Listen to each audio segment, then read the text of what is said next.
Je pense que le théâtre, c'est un des lieux qui demeure très social. C'est-à-dire que c'est un lieu où tout le monde se réunit, sans se connaître nécessairement. Les gens se croisent pour assister à un spectacle, pour voir sur scène une histoire qui va se dérouler sous leurs yeux et qui va traiter de questions sociales très souvent, justement.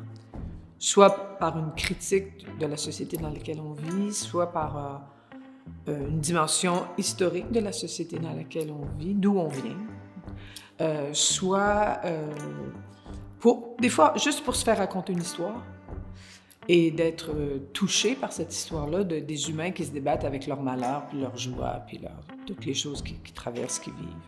Donc, la dimension sociale du théâtre est super importante. Je pense que c'est quelque chose qui perdure à travers les siècles, parce que, justement, c'est un besoin profond qu'ont les êtres humains de se retrouver dans un lieu commun pour assister à un objet, voir un objet d'art, qui est le théâtre.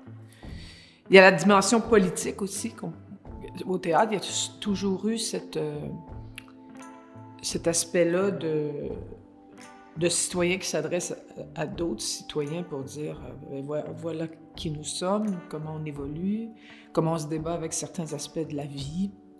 Et ça permet aux spectateurs de se faire une tête sur des questions qui les concernent ou qui les questionnent ou avec lesquelles ils peuvent être en contradiction ou en accord. Et c'est ça l'intérêt du théâtre, c'est de mettre toutes ces personnes-là dans le même lieu pour débattre ou du moins réfléchir sur ces questions-là, tout en se divertissant, parce que l'un n'empêche pas l'autre. On peut se divertir et réfléchir, ça se peut. Pourquoi aller au théâtre aussi? Parce que c'est intéressant de considérer que le théâtre est apparu, que la démocratie est apparue au même moment que le théâtre. C'est-à-dire qu'il y a eu la nécessité que tous les citoyens puissent prendre parole ou entendre une parole, quelles que soient leurs origines, leur classe, leur rang, leurs conditions. Mais ça date de l'Antiquité, ça fait un petit bout que ça existe.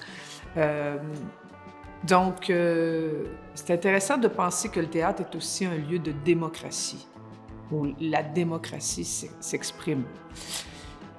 Pourquoi aller au théâtre aussi? C'est un lieu aussi, je pense que le théâtre a une fonction éducative, mais une éducative d'un aspect plus ludique, c'est-à-dire plus divertissant, qui fait appel à des codes qui touchent le jeu, l'amusement, la réflexion ludique, c'est-à-dire quelque chose qui est moins, comment je dirais, didactique que plus une pédagogie ouverte, très proche du jeu.